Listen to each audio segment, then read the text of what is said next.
Indian senior football ടീമിന്റെ മുഖ്യപരിശീലകനായിരുന്ന മനോല മാർക്കസിന് പകരക്കാരൻ ആര് എന്ന ചോദ്യത്തിന് ഉത്തരം കണ്ടെത്താനുള്ള ചർച്ചകളിലാണ് അഖിലേന്ത്യാ ഫുട്ബോൾ ഫെഡറേഷൻ.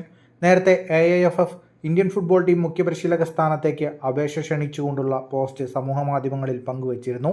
അതിനു പിന്നാലെയാണ് ഇപ്പോൾ മുൻ ഇന്ത്യൻ താരം കൂടിയായ ഖാലിദ് ജമീൽ AIFFന് മുന്നിൽ അപേക്ഷ സമർപ്പിച്ചിരിക്കുന്നത്.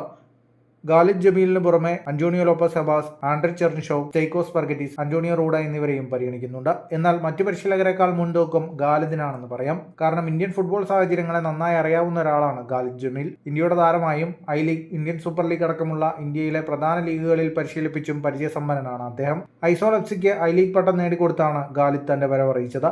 ISL-ലും അദ്ദേഹത്തിന് മികച്ച നേട്ടങ്ങളാണുള്ളത്. 2020-21 സീസണിൽ നോർത്ത് ഈസ്റ്റ് യുണൈറ്റഡിന്റെ മുഖ്യപരിശീലകൻ ജെറാർഡ് നെസ് ക്ലബ്ബുമായി സീസണിന്റെ മധ്യത്തിൽ വേർപിരിഞ്ഞതിനെ തുടർന്ന് ജമീൽ താൽക്കാലിക ഹെഡ് കോച്ചായി ചുമതലയേറ്റിരുന്നു. അന്നാകെ തകർന്നു നിന്ന ടീമിനെ പിന്നീടുള്ള 10 മത്സരങ്ങളിൽ അപരാജിത പ്രകടനത്തോടെ ISL പ്ലേ ഓഫിലേക്ക് ഖാലിദ് നയിച്ചു.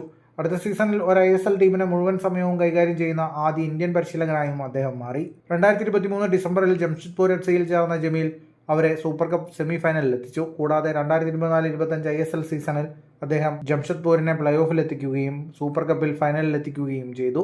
ഫുട്ബോൾ ലോകത്തെ കൂടുതൽ വാർത്തകൾക്കും വിശേഷങ്ങൾക്കുമായി ചാനൽ സബ്സ്ക്രൈബ് ചെയ്യുക.